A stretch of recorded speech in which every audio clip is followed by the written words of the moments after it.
तीलू रौतेली, जो एक ऐसी वीरांगना थी, अगर झांसी की रानी अगर याद की जाती है तो मैं कहूँ कि अगर देखेंगे जिस कालखंड में जो महिलाएं जो है परदेश और अपनी सहेलियों के साथ एक वीरता पूर्वक उसने एक युद्ध किया, और युद्ध 1 साल का नहीं, 6 महीने का नहीं, पूरे 7 वर्षों तक उसने युद्ध किया और छल से वो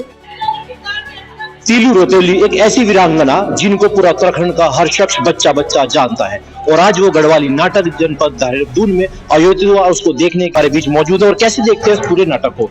मैडम पहले बहुत बहुत स्वागत है हमारे चैनल को आपका। बहुत बहुत आभार, बहुत बहुत धन्यवाद कि थोड़ी बात तो देखने को मिली मैडम, जब 2.5-3 घंटे की कोई मूवी हम देखते हैं शायद उसमें ध्यान भटक जाता है। मैंने पहली बार ये गढ़वाली नाटक देखा तो मैं खुद इतना ओतप्रोत हुआ कि वाकई में हर चीज हर लम्हा देखने लायक था। क्या कुछ कहेंगे? बिल्कुल निश्चित रूप से देखिए, आप गढ़वाल की वीर गाथाओं को देखेंगे और यहाँ के जब नाटक देखेंगे तो बिल्कुल ऐसा लगेगा आपको भी बिल्कुल सामने प्रत्यक्ष रूप से वही घटनाक्रमों को, छोटी छोटी बारीकियों को यहाँ पर किया जाता है। और जिस प्रकार से आपने देखा होगा कि हमारी चाहे गौरा देवी रही हो, तिंचरी माई रही हो, अनेकों वीरांगनाएं जो यहाँ की रही हैं, उसी प्रकार से तीलू रौतेली जो एक ऐसी वीरांगना थी, अगर झांसी की रानी अगर याद की जाती है तो मैं कहूँ कि अगर तीलू रौतेली अगर उत्तराखंड की झांसी की रानी है तो ये हम सब के लिए एक बहुत बड़े गौरव की बात है। और क्यों हमारी ऐसे उस समय की, अगर आप उस कालखंड को देखेंगे जिस कालखंड में जो महिलाएं जो है पर्दा प्रथा में रहती थी, पर्दे से बाहर नहीं निकलती थी, लेकिन उत्तराखंड की नारी वो सशक्त नारी है, वो यहाँ पर उसने युद्ध किया अपने भाइयों का बदला लेने के लिए, अपने पिताजी का बदला लेने के लिए, और अपनी सहेलियों के साथ एक वीरता पूर्वक उसने एक युद्ध किया, और युद्ध 1 साल का नहीं, 6 महीने का नहीं, पूरे 7 वर्षों तक उसने युद्ध किया और छल से वो वीरवत उसको मारा गया। तो ये कहने का तात्पर्य है कि यहाँ की जो नारी है उत्तराखंड की, जो तीलू रौतेली है, वो एक बहुत बड़ी वीरांगना रही है, और हम सभी उससे प्रेरणा लेते हैं कि हम सभी को अपनी राष्ट्रभक्ति के लिए, अपने देश के लिए, अपने प्राणों को न्यौछावर करने के लिए, चाहे वो कोई भी हो, उसको तत्पर तैयार रहना चाहिए। ये हमें सीख जो है वो तीलू रौतेली देती है। क्या कुछ कहेंगे मैडम? एक आप खुद एक महिला है और जहाँ पर आप देखते हो देश के अंदर महिला सशक्तिकरण को लेकर सरकारें बहुत प्रोत्साहन दे रही है, क्या वाकई में आप लोगों ने इन रंगमंच के कलाकारों के लिए कुछ ऐसा कुछ सोचा है जो सरकार भी इन चीजों को बढ़ावा दे? देखिए बिल्कुल निश्चित रूप से हमारी जो संस्कृति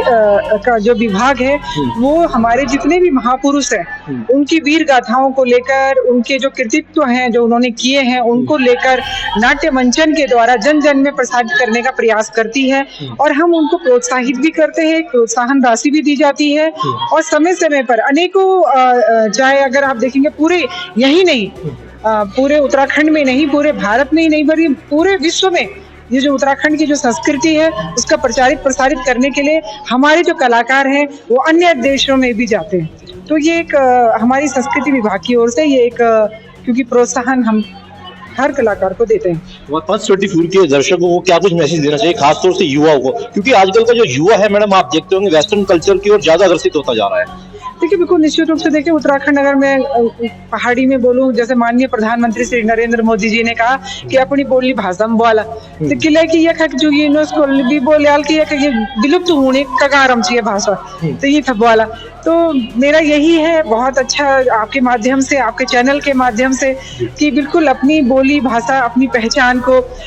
उत्तराखंडियत क्या है उसको जरूर रखें, बोले अपनी। और चाहे कोई कहीं भी है, पूरे भारतवर्ष में अपने अनेकों राज्य हैं, और ये जो हमारी अनेकों जो एक बोलते हैं अनेकता में एकता की जो संस्कृति है, उस संस्कृति का प्रचार प्रसार करने के लिए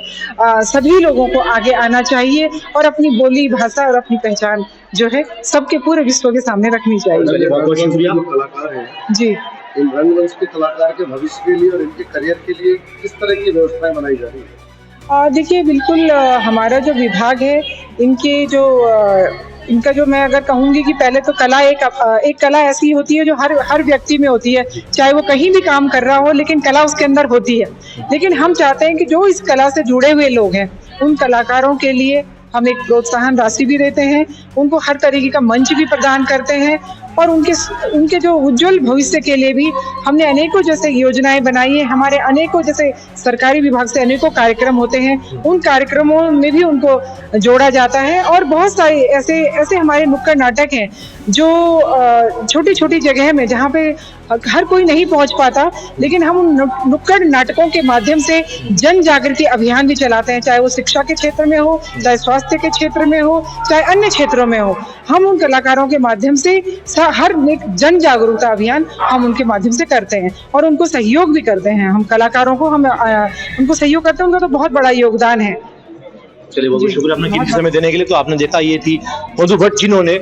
तेलु रोतेली के नाटक के माध्यम से तमाम जनता को और खासतौर से पूरे देश की महिलाओं को भी हमारे चैनल के माध्यम से जागरूक किया है। देहरादून से पुरुषोत्तम सैनी की खास रिपोर्ट, पल्स 24।